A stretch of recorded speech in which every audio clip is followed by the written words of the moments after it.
Labvakar! Klāt 31. decembris, rīt 2024. gada pēdējās stundas, un tas nozīmē tikai vienu. Ir pienācis laiks atskatīties uz aizvadītā gada spilgtākajiem hidrometeoroloģiskiem notikumiem, uz vētrām, plūdiem, krusu, lietusgāzēm, sniegu, augstumu, karstumu un citiem īpašiem notikumiem, ko esam aizvadījuši aizvadītajā gadā. Sākumā sausā statistika, bet kas ir pati nozīmīgākā visas valsts mērogā, jo šogad rekordu ir bijuši patiešām daudz, it īpaši ekstrēma notikumu ziņā, mazāk tajā skaitliskajā nozīmē. Un tad jāsāk ar to, ko aizvadītajos gados mēs esam dzirdējuši jau ļoti daudz. Siltākie gadi, siltākie mēneši, karstuma rekordi, un arī šis gads nav izņēmums.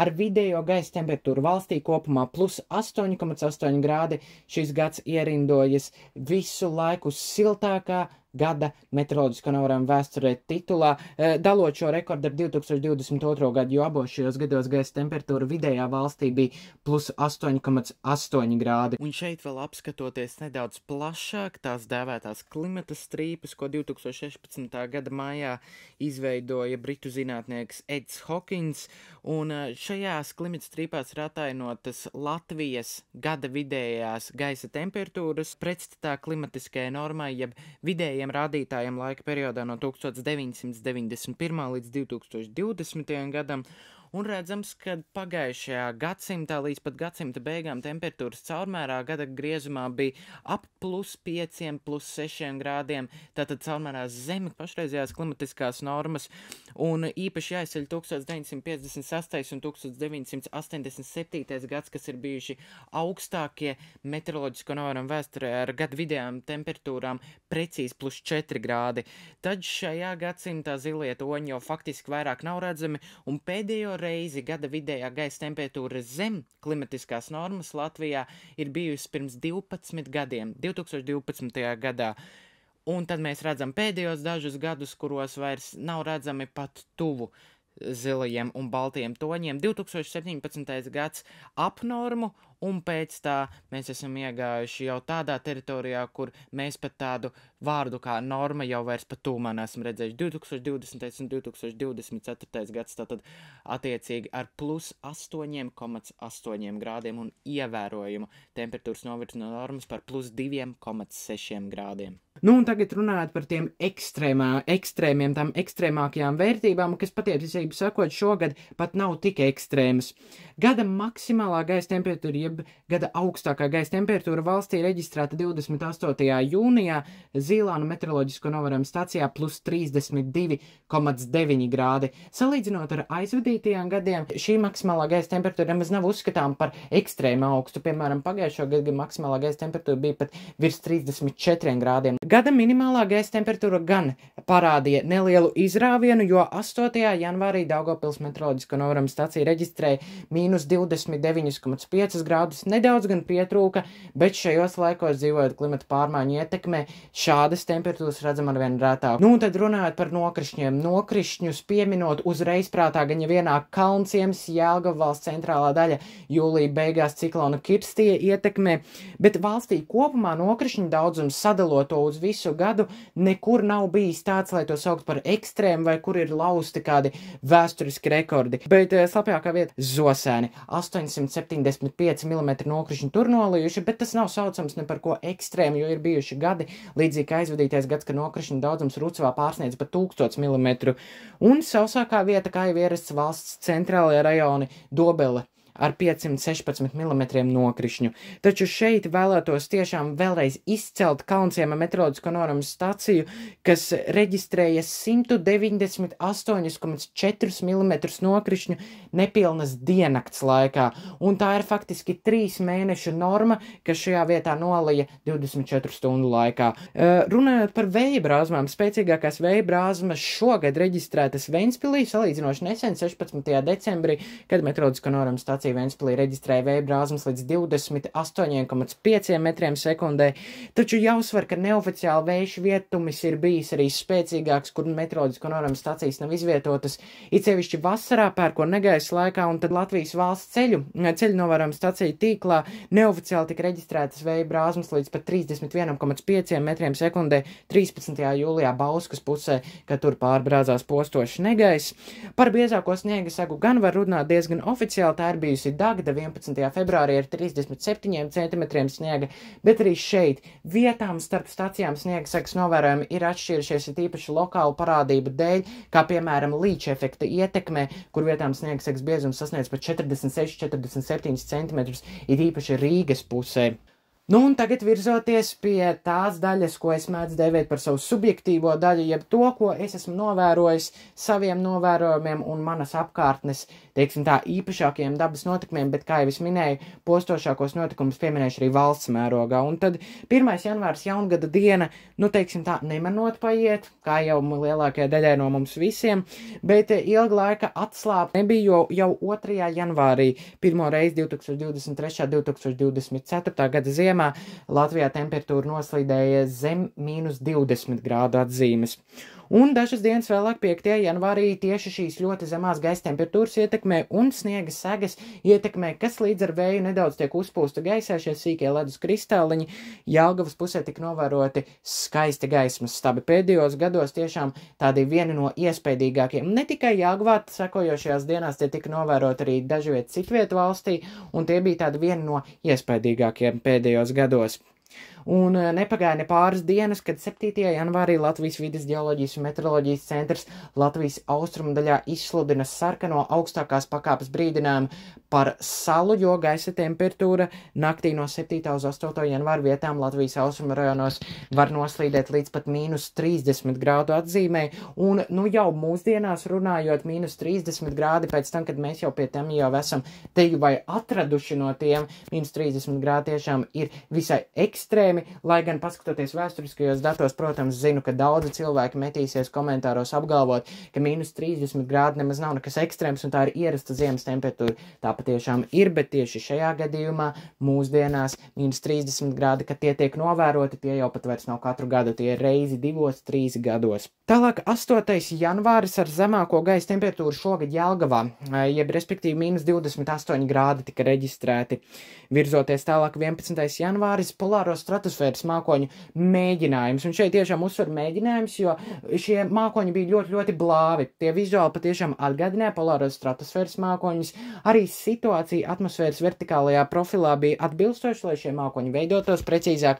20-25 km augstumā gaisa temperatūra šajā brīdī bija zem -80 grādiem, bet tā kā tie bija ļoti plāni, tos bija ļoti viegli sajaukt ar spalvu mākoņiem. 17. februāris ledus iešana Lielupē pie Jelgavas, tādu ledus iešanu upēs, kas ir ziemā, nu jau pēdējos gados mēs esam pieraduši, un tieši šīs ledus iešanas ziemā ir tās, kas izraisa visbīstamākās parādības, un nemaz nekur tālu nav jāmeklē šajā pašā gadā 28. februārī Daugavā pie Jēkabpils tiek izsludināts sarkanais augstākās pakāpes brīdinājums par ļoti augstu ūdens līmeni. Daugavā tātad pie Jēkabpils ūdens līmenis sasniedza 637 cm virs stacijas nulles atzīmes. 3. martā mēs piedzīvojām, teiksim tā, Ziemeļblāzmas pirmo cēlienu. Šis gads Ziemeļblāzmu zīmē ir pagājis pavisam oficiāli, un 3. martā tāds pirmais ieskats, ko mēs sagaidīsim turpmāk. Samērā spēcīga Ziemeļblāzma jau redzam ar neapbruņotu aci pat vietām no pilsētu reģioniem, un šeit arī mans pašportrets ar Ziemeļblāzmu, kā nu bez tā. 6. marts komēta 12P Pons-Broks un kopā ar Andromedas galaktiku novērota, nofotografēta, gandrīz ar neapbruņotu aci redzama, tomēr nedaudz pietrūka. Marta izskaņā situācija vairāk vērsās pret optisko parādību spektru. 15. martā, nu visai iespaidīgs saules halo kompleks, ja faktiski varētu to devēt par tādu optisko dienu, jo saules halo bija redzams te jau visas dienas garumā, vairāki halo paveidi periodiski nomainīja viens otru, un pirmo reizi man izdevās nofotografēt tā saucamo supralaterālo arku, jeb lielo halo loku, kas veidojas virs ierastā, mūsu jau ierastā 22 grādu halo loka. Un nepagāja ilgs laiks, kad 27. martā bija vēl viens grandios halo šovs, un šis gan pārspēja 15. martu fenomenāli ar tādiem ar tādām halo parādībām, kuras manas acis vēl nebija redzējušas. Parhēlija loks, ļoti izteikta cirkumzenitālā arka, kuru gan es esmu novērojis, bet tik spoži kā tajā dienā noteikti vēl ne, ļoti izteikta diena. 30. marts tuvojas izskaņai, bet sākas vieni no visdinamiskākajiem, jeb, teiksim tā, ekstrēmākajām parādībām, kādas mēs Latvijas teritorijā esam piedzīvojuši tieši marta izskaņā. 30. martā Latvijai no dienvidiem, no Centrāla Eiropas sāk tuvoties ļoti silta, anomāli silta gaisa masa, līdz ar to arī liels daudzums Sahāras putekļu, ko varat redzēt šajā satelīta attēlā, un 31. martā Latvijā tiek reģistrēti pirmie +20 grādi šajā gadā, un uzreiz tiek gāsti, es tiešām varu teikt gāsti, siltuma rekordi. Skultē gaisa temperatūra sasniedz +22,8 grādus, tādējādi pārspējot iepriekšējā tās dienas rekordu par veseliem 2 grādiem. Un tas varētu likties, kas tur tāds 2 grādu starpība, bet pārspējot vēsturiskos rekordus par veseliem 2 grādiem, tas ir milzīgs atrāviens no visa rekordu klāsta, kas mums ir pieejama. Un tad vēl 31. martā bija izveidojusies ļoti netipiska sinoptiskā situācija, jo atmosfērā bija izveidojušies pietiekami labi apstākļi, lai mēs varētu novērot vasarīgi postošus negaisus. Piemēram, šeit skatliskās modeļu prognozes bija aprēķinājuši, ka lielgraudu krusas iespējamība, tāda krusa, kas ir vairāku centimetru izmērā, bija pat tuvu 50% un vairāk, un atmosfēras nestabilitātes indeksi tajā dienā, jeb lieldienās, bija tuvu ekstrēmiem šim gada laikam. Jāsaka, diemžēl, ka tas nepiepildījās, jo, ja negaisi būtu izveidojušies pilnvērtīgi šajā vidē, mēs tos atkal varētu ierakstīt ar lielo burtu vēstures lapas pusēs, meteoroloģiskās vēstures lapas pusēs, visam noteikti, bet Sahāras putekļi ļoti patraucēja. 5. aprīlis man personīgi ļoti īpaša diena, jo ēnu dienas ietvaros viesojos Latvijas Vides ģeoloģijas meteoroloģijas centrā, un nav noslēpums nevienam no mums, tā ir mana vietējā paradīze. Tur esot meteoroloģijas entuziasti ātri vien aizmirst par to, cik ātri iet laiks, ieskaitot mani 2 stundas pagāja, apmēram kā 5 minūtes. Tiešām ļoti fantastiska pieredze atkal satikt cilvēkus, kas tiešām ir eksperti šajā jomā, iegūt fenomenālu pieredzi no tiem, tā kā ļoti īpaša diena priekš manis. Virzoties tālāk, 9. aprīlis, atkal siltuma rekordi, visagrāk reģistrētie +25 grādi meteoroloģisko novērojumu vēsturē kopš pagājušā gadsimta sākuma, un jāsaka uzreiz atkal pirmie 25 grādi, bet mēs atkal esam ar milzīgu atrāvienu šīs pirmajos grādos, ja tā var teikt, jo Daugavpilī gaisa iesilts līdz pat +26,2 grādiem, un tas ir 9. aprīlis. Un nepaiet ilgs laiks, pusmēnesis, 22. aprīlis, un pēc rekordsiltuma, kad visa dzīvā daba, tā tik vien likās sprāga vaļā no tā siltuma, un salīdzinot šī pietiekamā mitruma daudzuma, kas bija pieejams, koki sāka zaļot, sāka augt puķes dārzos, un tad šis 22. aprīlis pamatīgs cīruļputenis, to jau pat var uzskatīt par tādu nopietnu sniega segu, un šeit tulpes un viss zaļais sniegā. Nākamajā dienā, 23. aprīlī, Jelgavā sniegseks biezums sasniedz pat 5 cm. Diezgan nāvīgi tam visam, kas jau bija sācis plaukt un dīgt, bet kaut kā sagramojām to un virzījāmies tālāk uz 1. māju, kad temperatūra jau atkal pārsniedza 20, 22, 23 grādus, tad pavasaris sāka arvien vairāk ieskrieties, un tad 2. maijs, netipiska parādība priekš mums Latvijā dzīvojošiem, SpaceX nesēja raķetes Falcon 9 pārlidojums pār Latviju, kuras radītās tvaiku un gāzu mākonis, saules apspīdēts bija redzams virs Latvijas teritorijas. Teiksim tā, to dažu minūšu laikā tie cilvēki, kas atradās ārā, noteikti ļoti labi varēs pakomentēt par to, ka pēkšņi debesīs ierauga milzīgu, gaišu, virpuļojošu spirāli, kas lēnām virzās pār debesīm, gluži kā zinātniskās fantastikas filmās. Ja tu nezini, kas notiek tajā brīdī, un ja tu īsti neinteresējies par to, kāda raķešu starta ir gaidām un kas vispār notiek pie debesīm, es teiktu, viegla panika var iestāties. Un tad 9. maijs, pamatīga salna. Es pat teiktu uz saules, jo austrumrajonos gaisa temperatūra vietām noslīdēja līdz pat -6 grādiem. Un pēc, jau otrā pavasara mēģinājuma, kad viss, jau patiešām sāka plaukt, ziedēt, un arī dārzos, viss, jau, teiksim, tā bija lielā briedā, un tad šāds augstums, kas valsts austrumrajonos nodarīja diezgan lielu skādi agrajiem sējumiem, un visi 5, 6, 7 augstuma rekordi, kas tika reģistrēti tieši 9. maijā, atskaitot 2. janvāri, kad tika reģistrēti vēl daži augstuma rekordi, visi. Tie bija vienīgie minimālās gaisa temperatūras rekordi, kas šajā gadā Latvijā tika reģistrēti. Un tad virzoties tālāk 10.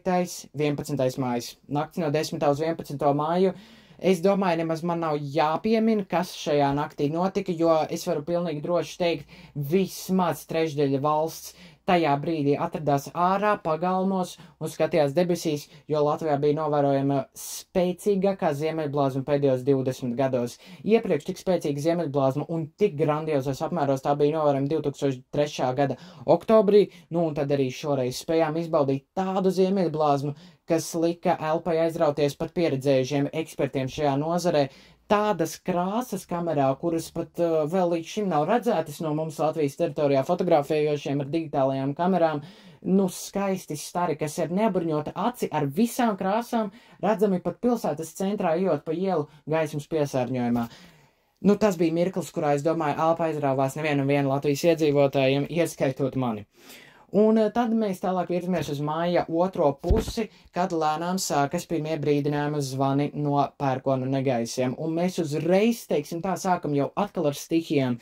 19. maijs Jelgavā pirmais pērkona negaiss šajā sezonā, un tad 25. maijā sākas visa postaža. Sāk parādīties pirmie postošie negaisi, kas Tukuma novadā atnes krusas gabalus pat 6 cm izmērā, un šķiet, ka pēdējos gados jau runājot par krusu 5, 6, 7 cm izmērā, mēs jau pie tā sākam pat pierast, ka katru gadu ir kāda vieta, kur vienkārši ražu vai jumtus un stiklus nokapā vienkārši 6-7 cm izmēra krusas graudi, bet tā nav noteikti norma. Kur vēl māja beigās, kad negaisa sezona, tikai tā knapi lēnām sāk sākties, un tanī pašā 25. maijā Rīgā tiek reģistrēts virpuļviesulis vājš, pavisam noteikti ne tāds, kāds to ir pierasts filmās no otra pusē Atlantijas okeānam, bet jebkurā gadījumā vēja brāzmas sasniedza Rīgas pilsētas centrā līdz 22 metriem sekundē, un maijā kopumā, tātad, kā jau minēju, 19 lielgraudu krusas ziņojumi, kas ir diezgan neprātīgi priekš maija beigām saņemt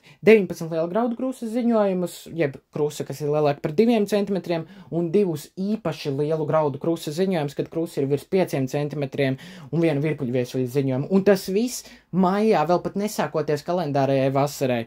Un tad 29. un 31. maijs Jelgavā tika aizvadīts diezgan pērkoņainā zīmē, ja tā drīkst teikt, vieni no gada skaistākajiem negaisiem Jelgavas pusē.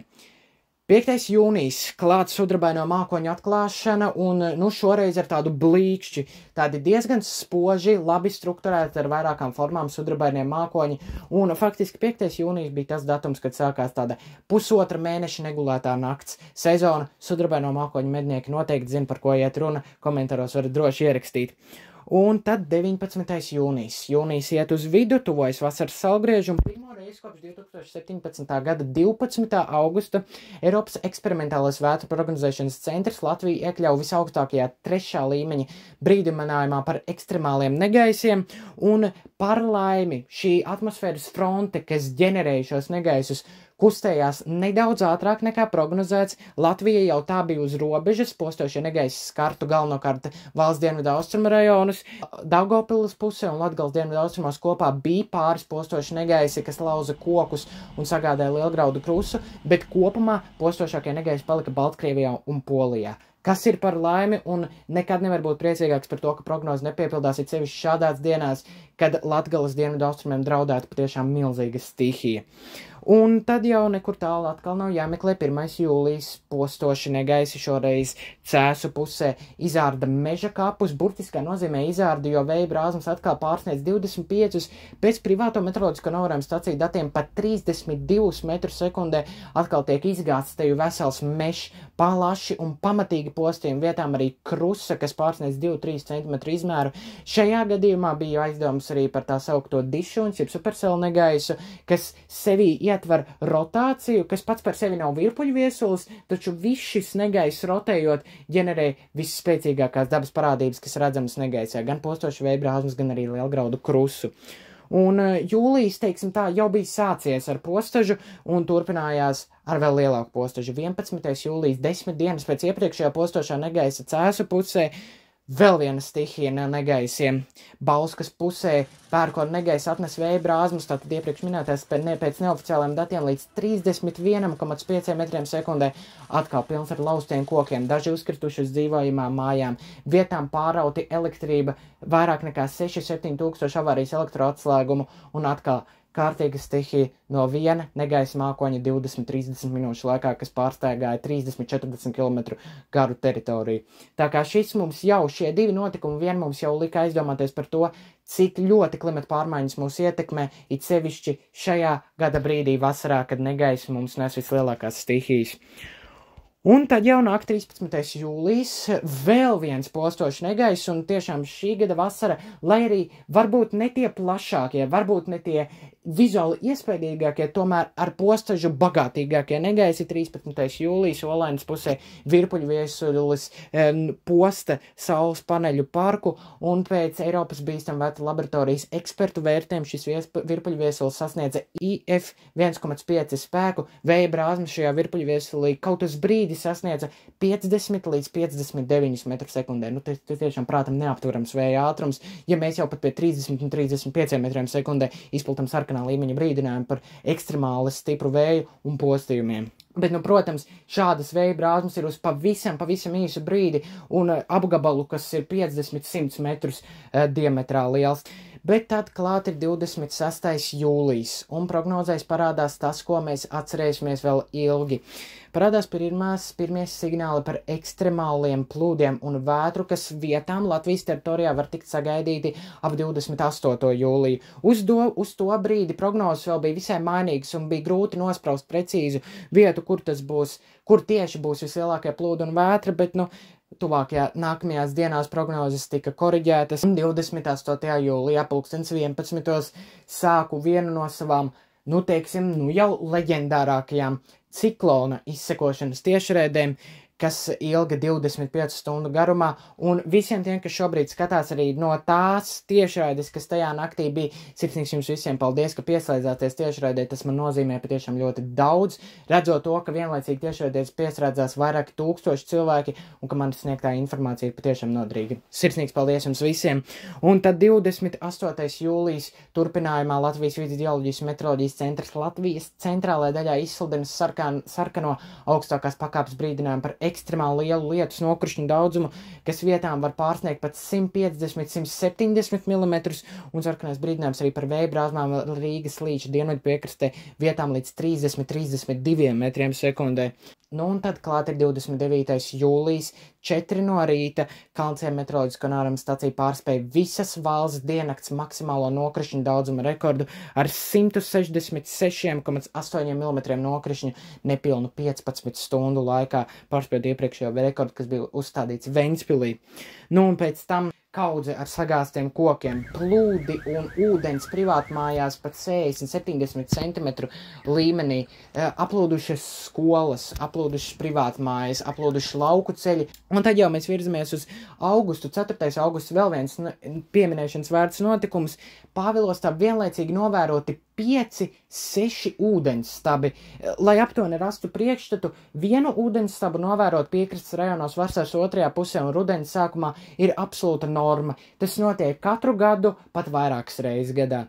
Novērot 2 ūdensstabus vienlaicīgi, vienā dienā, vienā brīdī, jau ir kas īpašāks. 3 un 4 ūdensstabi jau ir diezgan ekskluzīvi, bet 5-6 11. augusts spožs Persīdu meteors, un kas īpaši ar šo Persīdu meteoru, kādēļ tieši ne cita, piemēram, augusta krītošā zvaigzne, tādēļ, jo šim meteoram tika veiksmīgi veikta triangulācija, jeb respektīvi no 2 no 3 novērošanas vietām vienlaicīgi tika veikti šī meteora novērojumi, vizuālie un fotografiskie novērojumi, un tika aprēķināta meteora lidojuma trajektorija un gaita. Nu, un tad Persīda meteora plūsmas maksimums un 12. 13. augusts ar Ziemeļblāzmas 3. iespējīgo cēlienu. Šoreiz to var vērot siltā vasaras naktī, guļot zem zvaigžņotās debesis, skatoties Persīdu meteors, jeb augusta krītošās zvaigznes, un fonā vēl tā teikt dejos sarkani un violēti un zaļgani Ziemeļblāzmas stari. Ziemeļblāzma šogad ir tas atslēgas vārds, ja runājam no astronomiskā viedokļa.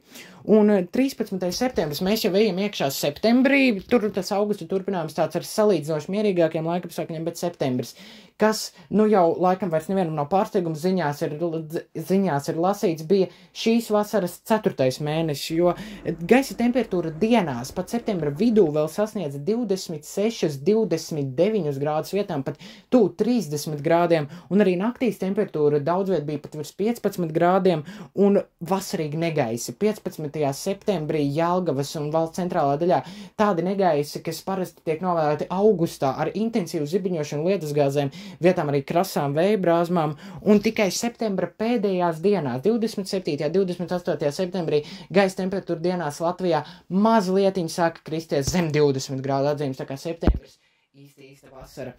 Tur īslaicīgi uznāca augstums, bet arī oktobru nevaram mest malā, jo oktobrs bija patiešām saulains un patīkams rudens mēnesis, lai arī temperatūras vairs nesniedzās līdz 25 un 30 grādiem, kas, nu, tiešām būtu ekstrēmi. Tomēr joprojām varējām izbaudīt itin daudz rudenīgi siltu mirkļu pie dabas, vērojot zeltaino rudeni. 30. septembris, pirmā rudens salna. 30. septembrī. Tas ir salīdzinoši vēlu, ja ņemam vērā iepriekšējos gadus, kad pirmās salnas jau bijušas septembra sākumā, pat augusta beigās. 30. septembris. Šogad mēs par pirmām salnām noteikti nevaram sūdzēties. Krietni vairāk būtu jāsūdzās par tām vēlajām salnām, kas bija māja beigās, pat salu, kas bija novērojams māja vidū. Nu, un tad oktobra vidus, 8., 9., bet it sevišķi nakts no 10. uz 11. oktobri, vēl viens grandios Ziemeļblāzmas cēliens. 5 mēnešu jubileja bija 10. maija Ziemeļblāzmai, nu un saule nolēma izmest vēl vienu izvirdumu un, teiksim tā, atzīmēt 5 mēnešu Ziemeļblāzmas jubileju, grandiozā Ziemeļblāzmas jubileju mājā ar vēl vienu tikpat grandiozu Ziemeļblāzmu, tikai nu jau naktī no 10. uz 11. oktobri. Atkal Ziemeļblāzma tik spoža, virs galvas, sarkanie stari redzami ar neobruņotu aci pat no pilsētas centra. Vienu brīdi Ziemeļblāzmas sarkanā toņu sprādziens tik spēcīgs, kad pat aiz apmākušām debesīm var redzēt sarkano mākoņu nokrāsu. Vispār, nu, fantastiski. Tas bija tāds trekns punkts šī gada Ziemeļblāzmu novērošanas sezonā, jo tagad, diemžēl, mākoņi pārāk daudz un arī nedaudz šī ģeomagnētiskā aktivitāte ir pierimusi, bet mēs esam saules aktivitātes cikla maksimumā. Šādu Ziemeļblāzmu būs vēl it īpaši nākamajos pāris gados, jo pētījumi rāda, ka tieši saules aktivitātes cikla otrajā fāzē, kad tā sāk pazemināties pēc maksimuma, uz Zemes tiek novērotas visspēcīgākās ģeomagnētiskās vētras konkrētajā saules ciklā, tā kā mums priekšā vēl ir ļoti daudz Ziemeļblāzmas, un nākamā gada meteoroloģisko un astronomisko notikumu apskatā noteikti mēs redzēsim iespējams pat vēl iespējīgākus Ziemeļblāzmu kadrus. Nu, un tad 15. oktobris turpinās ar visādiem astronomiskiem notikumiem, tikai šoreiz komēta. Šoreiz patiešām pēc 4 gadu pārtraukuma 2020. gada jūlijā C2020 F3 Neowise komēta, šoreiz jauna ar neapbruņotu aci redzama komēta C2023 A3 Čučiņšanas Atlas komēta. Varbūt to neredzēja tik daudzi, kā to redzēja jūlijā, jo mākoņu bija krietni vairāk un arī komēta bija zemāk šogad, oktobrī. Taču joprojām ļoti daudz fotogrāfijas komēta visai iespējīga ar garu asti, un šajā fotogrāfijā nejauši kadrā vēl trāpies arī salūts. Tā kā, ko vēl varētu vēlēties no astronomijas notikumiem, ja oktobrī mums vienlaicīgi ir gan grandios Ziemeļblāzmas, gan ar neapbruņotu aci redzamas komētas. Nu, un tad jau virzoties tālāk, 4. novembris man personīgi īpaša diena. 4. novembra rītā novēroju, pirmo reizi savā mūžā novēroju ļoti īpašu mākoņu tipu, jeb tā sauktie Kelvina Helmholtza nestabilitātes viļņu mākoņi. Neieslēgšu detaļās, kā tie veidojās, bet tie ir īpaši Latvijā novērojami reti, vispār kopumā novērojami salīdzinoši reti, tāpēc tos novērot, it īpaši man kā meteoroloģijas entuziastam, tā bija īpaši mirklis. Nu, un tad jau ātri skrienot pāri, 20. novembris, pirmais sniegs sniegs Jelgavas pusē, ar sniegu, diemžēl, ļoti švaki. Tas pirmais sniegs, kas bija ar 3 centimetriem sniega, pēc tam dažas dienas vēlāk vēl viena sniega epizode ar atkal 3 centimetriem sniega, tagad vēl decembrī pāris sniega epizodes, bet kopumā nekas vairāk par kādām 12-20 stundām ar sniegu, diennakti ar sniegu mums vēl nav bijušas, bet līdz ar jaunā gada pirmajām dienām Latvijā iestāsies gan stabila ziema, gan sals, tāpēc noteikti mēs vēl redzēsim daudz ziemīgu kadru. Nu, un tad pēc ziemas atkal siltuma rekords 21. novembrī, Ventspilī gaisa temperatūra sasniedz plus 12,9 grādus. Tas jau šķiet diezgan klasiski, tas jau pat vairs nevienu tajā brīdī nepārsteidz, ka novembra beigās, ka temperatūrai jau būtu jāslīd zem nulles, jāiestājas ziemai, temperatūra sasniedz 12-13 grādu atzīmi.